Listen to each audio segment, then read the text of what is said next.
Okay. Hello, everyone, and welcome to Studio de Jefe, where I've got some time to burn before playoff volleyball tonight. Big recreational volleyball playoffs tonight. So I asked people on the Twitter, where I am at Time for Jeffrey. I believe my tweet was, there's not much going on with the Cowboys to talk about at the moment. Prove me wrong with your questions so I can make a video or something. And people did send me some questions, so I have some questions. And you guys can ask me too since you're in here. I appreciate you being here. I also want to thank my friends at BetOnline, of course, the fastest and easiest way to wager on all your favorite sports, contests, and events. They've got first-to-market odds and lines. You can find reviews and news for every league, MLB, NFL, NBA, NHL, combat sports, esports, even golf. BetOnline continues to be the top online resource for all your sports information, from live in-game betting, props, and futures. Head to BetOnline today or use your mobile device to join and make your first sports bet. Use our promo code BELIEVE50, BLEAV50, to receive your 50% welcome bonus on your first deposit. BetOnline, where the game starts. Ryan, mock draft? What are you... Slow pitch softball? What in the world? I got some stuff from the people. Let me see what the people sent in. Everybody's asking about Dicker the kicker. The weird thing is that Dicker the kicker, Cameron Dicker, the Texas kicker. Look at Kilgore gifting memberships. Yes. We'd love everybody who is a member of the channel because it gives you access to kick-ass emotes and a Discord server that I got to figure out how to get logged back into because I got kicked out of it. But shout out to Kilgore. He's an MVP. Always is. And welcome to everybody who's now a member of the channel. How you feeling today, Jeff? Infinitely better. My medicine change is complete. I was at therapy today, and I didn't do any crying. And I asked him, I was like, this feels weird now because I got so used to being super duper overwhelmingly sad all the time. Now I wonder if I'm just covering it up with medication and I'm supposed to feel that way. And he's like, hey, having a break from those symptoms is not a bad thing. And I was like, oh, okay. Any idea why Tyler Smith isn't getting first team reps? Go ahead and hit that like button, everybody. If you could hit that like button, we sure would appreciate it. Tyler Smith is about to. It'll be soon when they'll make the stupid announcement. I have no idea why they're doing it the way they're doing it. Because with a lot of different draft picks who are taken in the first or second round, they never play this stupid game.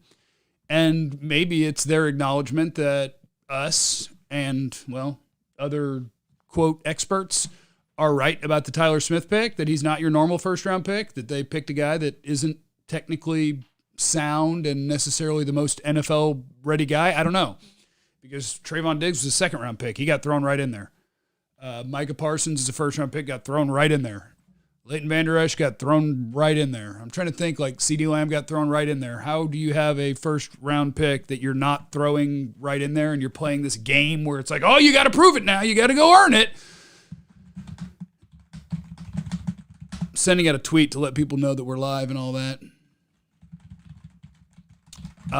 So they'll do it soon because, as I've been saying all along, there is no doubt that Tyler Smith is the starting left guard. There's a reason that Connor McGovern is also working with the second team and Tyler Smith is not working with the second team. Only one of them is playing one position, and that's Tyler Smith. He's the left guard.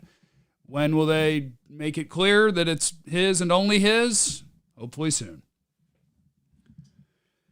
Shout out to Kilgore. That's cool what he did. Yes, it is. Kilgore's a beast. Why is everybody worried about backup quarterback? Rush did fine in the Minnesota game. He did do fine in the Minnesota game, but that isn't the only game he played in, is it? Let's take a peek at that, huh? Look, this team, if Dak goes down, this team's effed. So, if that was his only game, huh? If Dak goes down, this team's screwed. Unless it's like a couple of week thing. If Dak goes down, this thing's screwed. Kilgore in the Super Chat, Madden 23 came out and I'm hyped, spreading the positivity. Is there anybody out there who plays Madden but doesn't use their team? Like, do you use a non-Cowboys team when you're playing Madden? Or is it the rule that you have to use your team? Because when NCAA football used to be a game, I would pick a random team that wasn't very good. And back then it would usually be like TCU or UTEP. I would always pick a Texas team, but I would pick a not good team and want to build them up. But I guess in Madden, for me, it never mattered what team I used because I did fantasy draft. I would never take the existing roster. I was a fantasy draft guy. Cowboys only. We used the Cowboys. Huntley got released by Baltimore. He's probably better than any of the Cowboys' backups.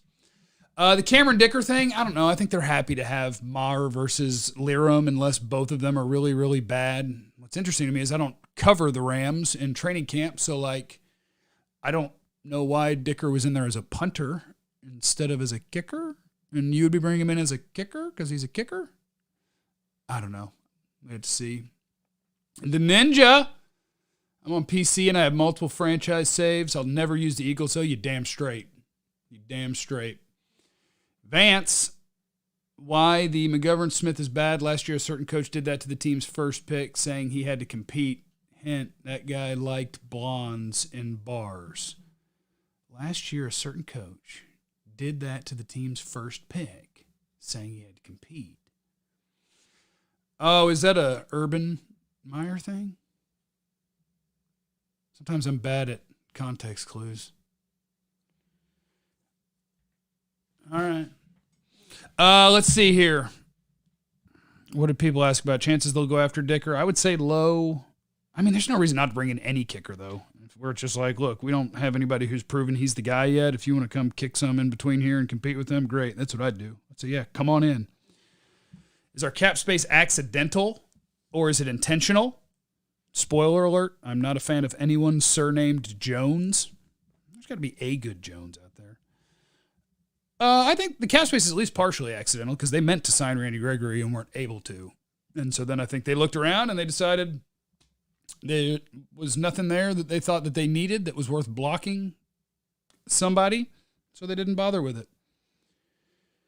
TJ Vasher to make the team. Oh, this is from Formula, my guy. What wide receivers would you want on the team? Who helps the most? I think my wide receivers to make this team would be CeeDee Lamb, Jalen Tolbert, Noah Brown, Cavante Turpin, and Simi Fehoko.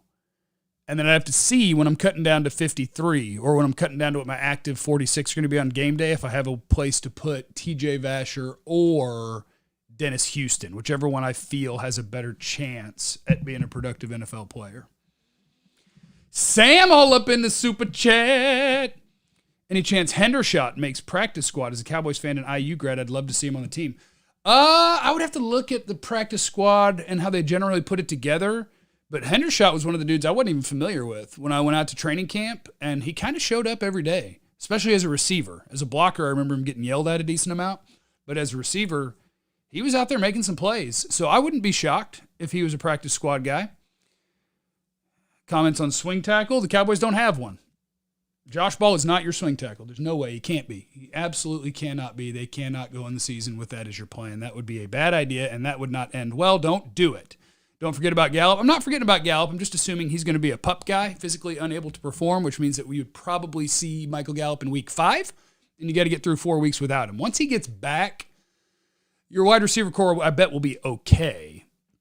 You're banking on a third-round pick being ready to play NFL football right away in Jalen Tolbert. But if you told me you have Lamb, Tolbert, and Gallup, and then Noah Brown and Simi, I would say, okay, you can get by with that.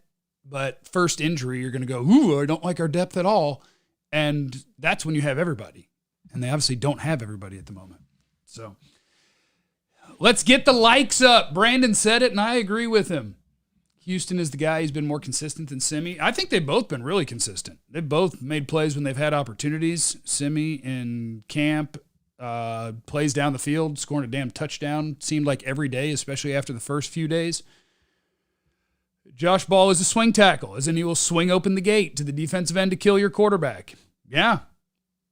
What is your prediction for weeks 1 and 2? Can we take one of those games? Again, I have the worst memory ever. If you think I know the Cowboys schedule off the top of my head, you're wrong. Let me take a peek. Buccaneers and Bengals, both at home? Yeah, I bet they'll be 1-1. Yeah, they can beat one of those teams. They could beat both of those teams. That's the thing about football is people, let me look. Last year's playoff bracket, right? Because what we do is we take the teams that were in the Super Bowl, and they were obviously the best and unstoppable and incredible, right? Last year, if I'm not mistaken, the Rams were the number 4 seed in the NFC, and the Bengals were the number 4 seed in the AFC. So you actually were seeded higher than both of them in the postseason last year. No, neither one of those teams are unbeatable. The Bucs aren't unbeatable. We got to see what's going on with Tom Brady. I'm sure he'll be back and ready to go, but that can't help them in terms of preparation, that their starting quarterback won't be around for a while leading up to the start of the season. But yeah, you could beat one or both of those teams. Very possible. Never played with the Cowboys since I was a kid, mainly because I hate to lose and controllers ain't cheap. That is true. You will break a controller playing video games, especially sports video games. Do I expect the starters or some to play at all in the preseason? Yes, the third preseason game, I bet a lot of guys play a little bit. I think Hellman was the first guy I saw say this. I wonder if Neville Gallimore pissed off Mike McCarthy or somebody when he was talking about how his check engine light was on in Denver with that altitude. Because he was playing in the first, second, third quarter of preseason game number 1, and Neville Gallimore is a starter. I was so confused. Why not move Tyron to left guard and let our first rounders start day 1 at left tackle from Ryan? I would say moving positions isn't easy, number 1. And if you have done one thing for a really, really, really long time, like Tyron Smith has, and you still do it at a really, really, really high level, then you're not going to move a guy because the movement patterns become different. Everything about the job becomes different. Zach Martin, when he played right tackle for the Cowboys, when they got into that pinch, he got hurt at right tackle. It's all different. So you let the 20 or 21-year-old be the guy who moves because you know that you have a really good left tackle when he's out there. And in theory, guard is easier to play than tackle, and you can give your first round pick a better chance to be okay early. And so there's that. I believe we are very weak at center. What say you? I would say if I had to give a great, good, average, below average, poor, terrible grade, I would think Biadasz falls into below average starter in the NFL, and it's probably not good, especially if your left guard gets off to a slow start and if your right tackle's not good. This could be the end of the Cowboys having a good offensive line. I hope it's not. Danny's here in the super chat. I appreciate you. Would you trade for Roquan and Tevin Jenkins, let's say second and Tristan Hill? Tevin Jenkins, I believe they've started putting at guard to see if he can take that job. And I would not trade for Roquan, even though I love him, because you would be trading a premier pick for a linebacker who you would then have to pay a ton of money that's a off-ball linebacker, not a pass rusher like Micah. So I probably would not. We should have drafted Linderbaum. I think he's hurt now. I hope he's okay. Much love from Danny. I appreciate that. Tyler, not ready to handle premier pass rushers from the end right now. I agree with that. When you got a guy that you got to work on technically and hand placement and all that, you want him in the limited amount of space. But as we've seen, he's going to have to learn about that too. Why is nobody pushing the J.C. Treader hype train? I do wonder, because it seems to me that it would be stupid that NFL teams legitimately aren't going to sign J.C. Treader if he's better than your starting center because he's the player rep and because, like, was that Soldier Field? I'm so bad with names. Was it the Chicago game where the field was crap and you could see it before the game? And J.C. Treader, even on Twitter, was like, it's whoever the Chiefs played. Because I was like, I can't believe they're playing Pat Mahomes, especially on this crappy field. And J.C. Treader made a comment like, if that's considered playable, we need to reconsider what's considered playable. So our team's hesitant to have the guy who's the player rep that is willing to talk crap about the league and fight for player rights in their locker room. I guess there's teams that are. Ryan, should I take Sky Moore in fantasy football? And Tuck, George Pickens, been killing. Those are my two guys, two of my top 3 receivers in this draft. Garrett Wilson, Sky Moore, and George Pickens. Those are my top 3 receivers in this draft. I'm enjoying watching camp and having those guys kill it. Any chance we sign a veteran wide receiver from Benny in the super chat? I'm not going to say no. I think that there's absolutely a chance that you sign a veteran wide receiver and a veteran offensive tackle, either as the season gets closer or right when it's about to start, where veteran salaries would no longer be guaranteed. How many guys have to get hurt before they bring Dez back? I don't think they'll ever bring Dez back. Dez Bryant's one of my favorite players of all time. I believe it's probably over for him. I think when he broke his foot, that was kind of the beginning of the end. He needed every bit of athleticism he had, and it's not quite the same. Alvin, how far does Deron Bland move up the depth chart, especially if he does it again this week? I would put Deron Bland as corner number 4 on this team, I think, just because I don't trust Kelvin Joseph and I don't trust Nashawn Wright to play in an NFL game. And I know it's really early to say you would trust Deron Bland, a 5th-round rookie, in an NFL game. But that's just the way he's looked in camp. Like a dude who knows where he's supposed to be. He's physically capable. He knows what he's doing. He can tackle. He can play inside or out. I wouldn't be surprised if he ended up being cornerback number 4. What happened to TJ Vasher? Started off hot and cooled down. Appreciate you, Thompson, member of the channel. It's not that he cooled down. He would make a play every day, maybe 2. It's just figuring out what you're going to do with the 6'5 receiver if he's not going to play a bunch of receiver reps. Because that just means he's either going to be inactive or you have to figure out if he can play special teams. And I know they were trying to see if he could be a gunner or a jammer on special teams. But I think it's easier to find a place for a 6-foot receiver like Dennis Houston or for Simi Fehoko on special teams, who was a stud special teamer at Stanford, than it is for the 6'5 guy. I've heard peeps praise Wright, but diss Bland. Wright had a pretty decent camp. It's just a me thing. I'm so scared of 6'4" corners because the ability to change direction is so hard. And with the amount of man defense that the Cowboys play, like it's just tough. And then he went out in the preseason game, and maybe it was because he got called for a penalty on the pick that he was playing hesitant and trying not to get himself flagged or whatever, but he gave up a lot. And it's just the body type was worrisome to me when he got drafted. I like what Bland has been doing. That's what I like. People need to quit hating on Josh Ball. He's young. This is his first year playing the NFL. Just came off a bad injury. I mean, I'm just observing. Anybody who comes into the league with some of the off-field stuff, I'll have it in the back of my mind, so I might accidentally be harsh on them. But at the same time, I watched him practice, and I've watched him play in a preseason game. If an offensive tackle that's a starter gets hurt and Josh Ball is the guy that's going in, your team is in trouble. What do we got to do to get a backup QB who would start in the XFL?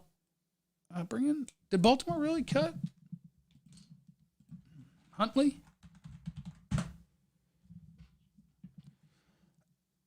Oh, they cut quarterback Brett Hundley. Okay. No, they didn't cut Tyler Huntley. I was going to say, if he got cut, bring him in. No, that's Brett Hundley. I don't care about Brett Hundley. But I would take Tyler Huntley. Bojo. Bossman is too grabby on every play. That's factual. All right, guys, I appreciate you. I believe I've successfully burned enough time that I can go watch an episode of She-Hulk and then go play volleyball. So, thanks for stopping by. And remember that you have no idea what anyone is going through, which means you should be cool to everyone. And remember that I love you. Bye.